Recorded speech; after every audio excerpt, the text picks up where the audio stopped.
As we count down to the June 9th primaries, Maine's gubernatorial candidates this year continue to work to distinguish themselves.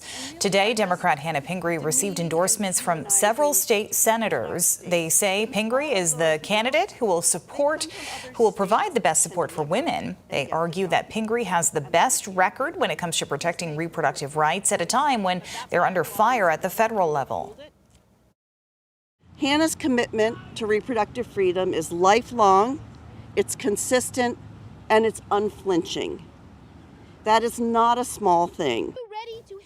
At that event, Pingree said she's heard from women across Maine who are excited about her campaign for governor. As nurses in Holton continue their multi-day strike, two candidates for governor are joining them. Today, Democrats Troy Jackson and Shanna Bello stood with those nurses who have said they are protesting staffing issues in the emergency department following the closure of the Holton Regional Hospital's labor and delivery unit. The nurses say they plan to strike through Friday. Jackson, the former state Senate president, says he was proud to walk with hospital staffers who are leading the way in patient care. Senator Susan Collins, spending the congressional recess week here in Maine, visited a local defense contractor today. Collins was in Gray touring Enercon Technologies, a high-tech electronics and design and manufacturing company that employs 300 people. Our team was not allowed inside. Collins said she has steered $3 million in federal funds to the company, which makes parts for medical devices and military equipment, including drones. As we've learned from both Ukraine and Israel, drones are extraordinarily important. They have changed the face of warfare. We also need to figure out a less expensive way to bring drones down, because drones are relatively cheap in order to produce them. On the war in Iran, Collins told us she's voted for resolutions to end it, to encourage ongoing peace negotiations, and end the blockade of the Strait of Hormuz, which has caused gas prices to spike. I'm the Johnny Appleseed of bath mats. Whenever I go to see somebody and they don't have one of these in their shower, I buy one and send it to them. Now, here's the...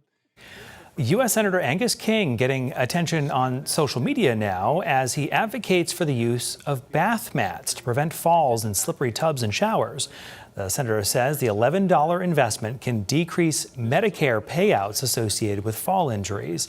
King made his viral remarks during a hearing last Wednesday and said he feels the Center for Medicare and Medicaid Services should be sending out these mats to every American enrolled in Medicare, costing $759 million. A 2024 report from the National Institute of Health said in that year, Medicare spent more than $50 billion on medical expenses related to falls.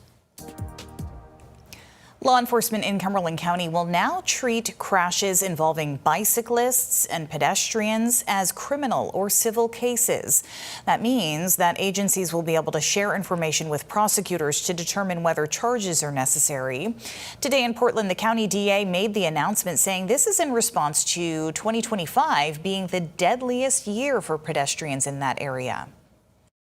We take bicyclists and pedestrians' rights and their safety seriously.